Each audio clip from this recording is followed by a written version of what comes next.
welcome to another episode of the Content Marketing Cheat Sheet podcast. I'm your host, Nina Villalvaso, and if you want to learn how to build a personal brand and turn passion into profit with content marketing, you came to the right place. Like always, you came to the right place. And today I have another fun episode prepared for us. And today I want to talk about entrepreneurship, more in particular solopreneurship. Because that's a question I get asked a lot. How do you get started as a solopreneur? Is solopreneurship or in general being an entrepreneur the right thing for me?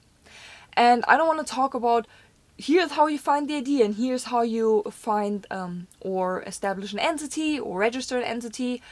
I want to talk more about the mindset and just prepare you on what it means to be an entrepreneur and what it means to be a solopreneur. And then at the end of this episode, you can decide for yourself whether solopreneurship is the right thing for you. I purposefully decided to be a solopreneur. If you follow me for some time, you know I'm a solopreneur. I do everything on my own, operations, managing my clients, content creation, and whatnot. But I also know what it takes to manage team members.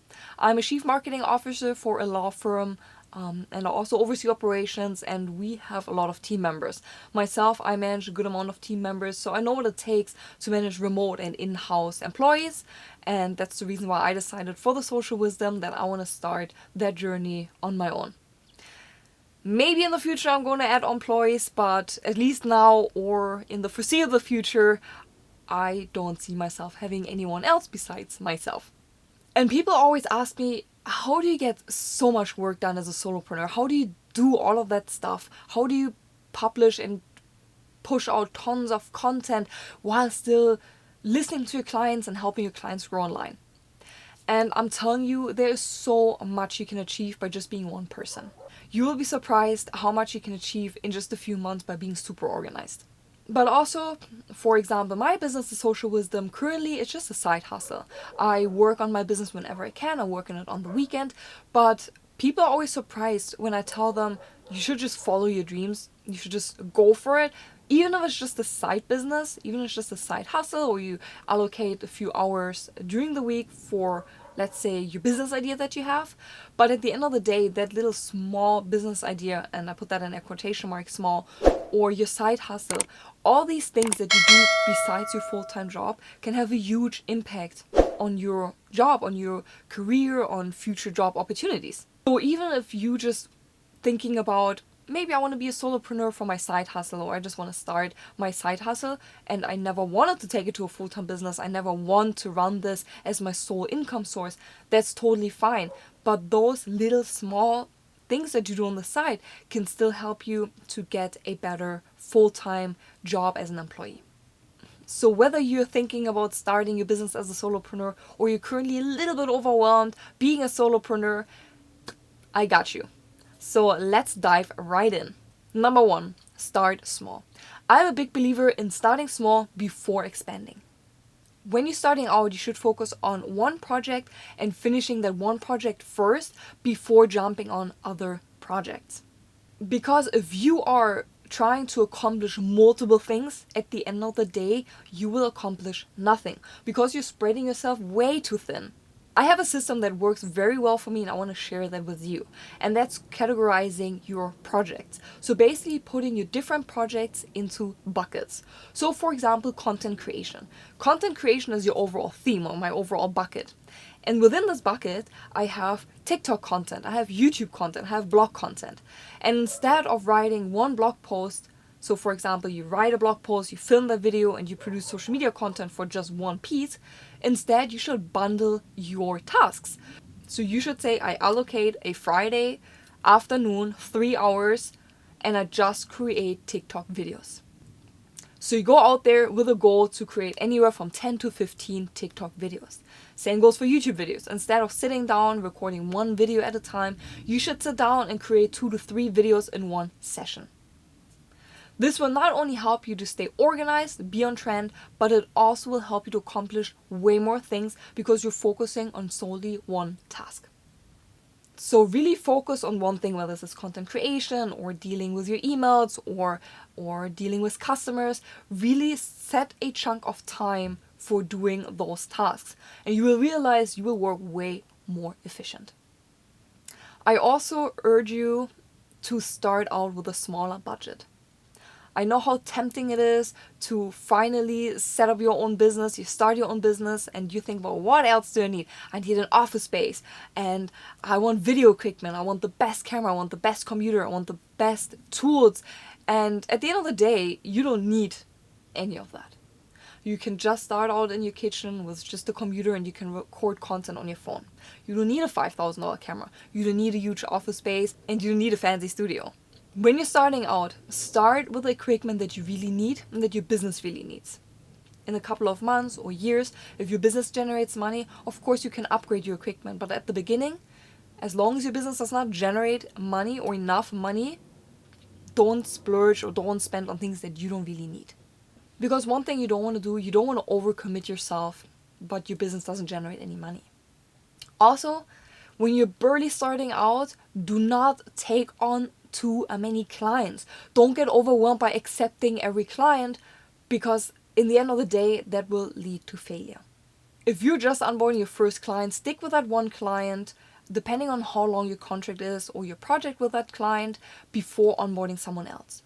So let's say it's a 2-month contract, finish those 2 months, learn from your mistakes that happen within those 2 months, and I can tell you, and I can guarantee you, that if that is your first client, you will definitely make mistakes.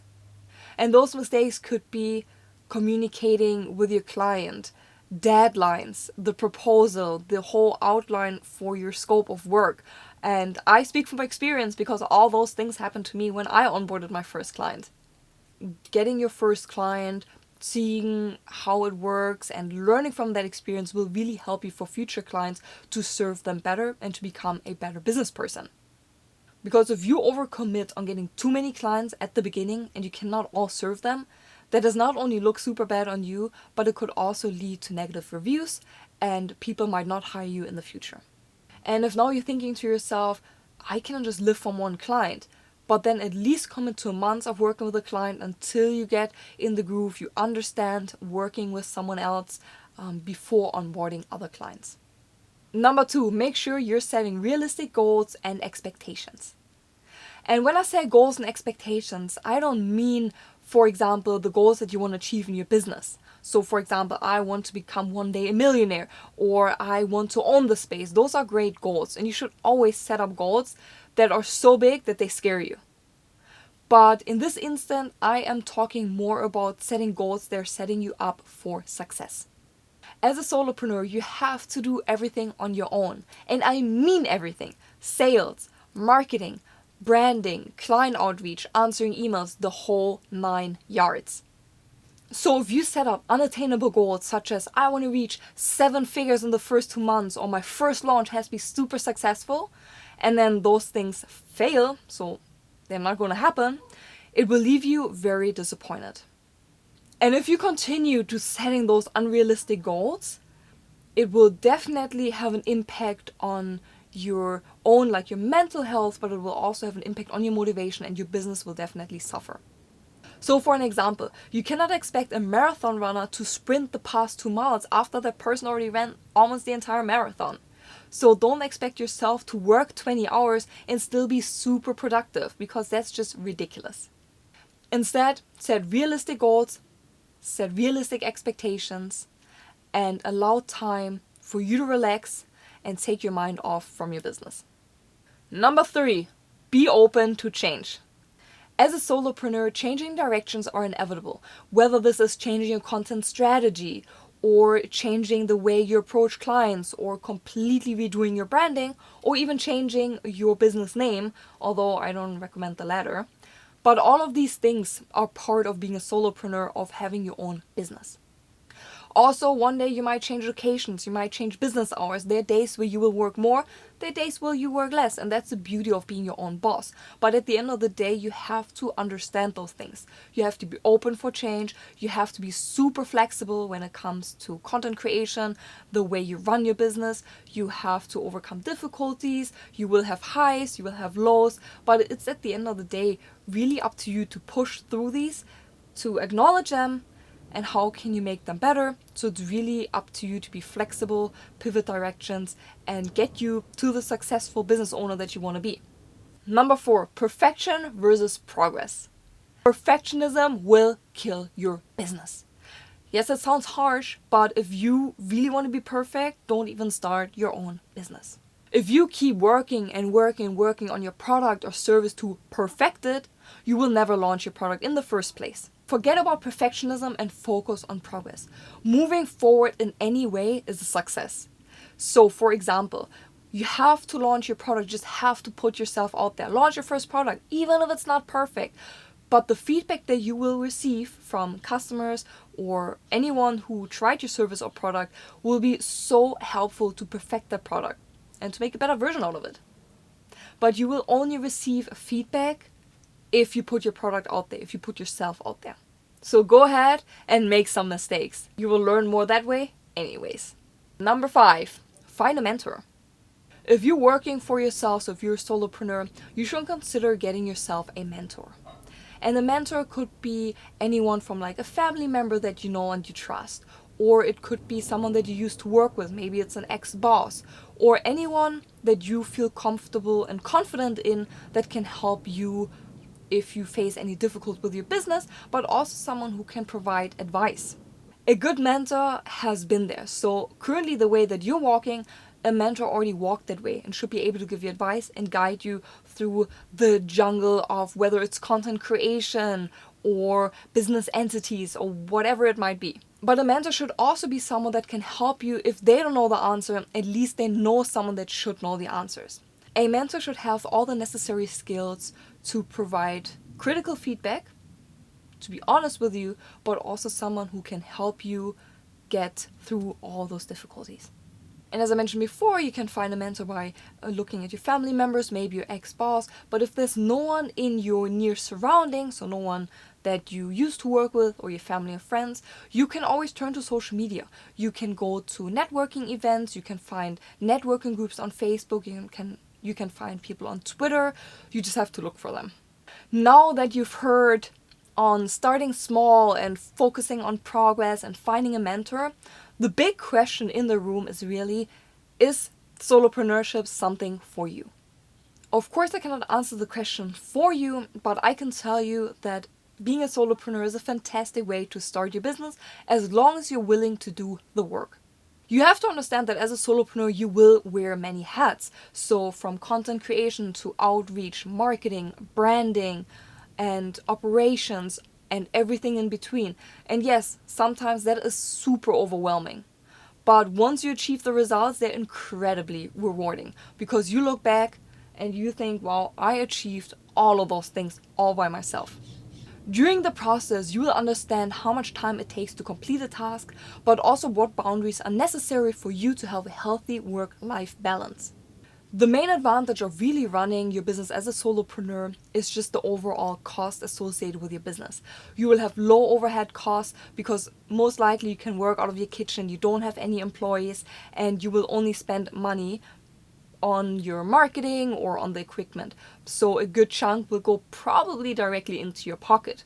Whereas if you have employees, you would have to pay the salaries, you would have to pay insurance, and there's just a lot more operational things that come with when having employees. And while solopreneurship is great, I also want to tell you the disadvantage. Again, you're all by yourself. So if you're facing difficulties and you don't really have anyone to talk to, sometimes these things can really drag you down. It can be tricky because you are dealing with deadlines, maybe you're dealing with a project that failed, and all of these can really impact you mentally. And sometimes it's hard to take your head out of it and just relax when you continuously think about your business 24/7. And I also want to tell you that solopreneurship, entrepreneurship, in the past couple of years, this term has really been, in my opinion, romanticized. So people just want to be a business owner, people want to be a solopreneur, people want to be an entrepreneur, but they don't understand how much work it really takes to take your business off the ground and to become profitable. People think as soon as I launch my business, I just become a multimillionaire, I have jets and I have yachts, but that is just not the reality. So you have to ask yourself, why do you want to run your own business? Why do you want to be a solopreneur? And as long as you're okay with putting in the hours and putting in the work and understanding that you are the only person responsible for your success and failure, then go for it. But don't start your own business because the sole idea is to make loads of money to buy your own yacht or to drive fancy cars. So if you're on the verge on whether to launch your own business or to start as a solopreneur, I hope I was able to give you a few insights on what to do and what to think about before you taking that step.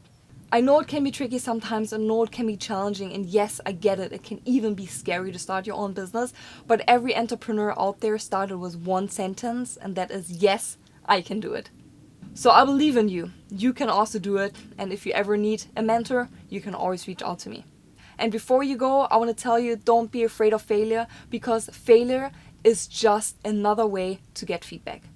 And that led us yet again to another episode of the Content Marketing Cheat Sheet podcast. I'm so glad you tuned in today, and I can't wait to see you next week. Until then, goodbye, or how we say in Germany, auf Wiedersehen.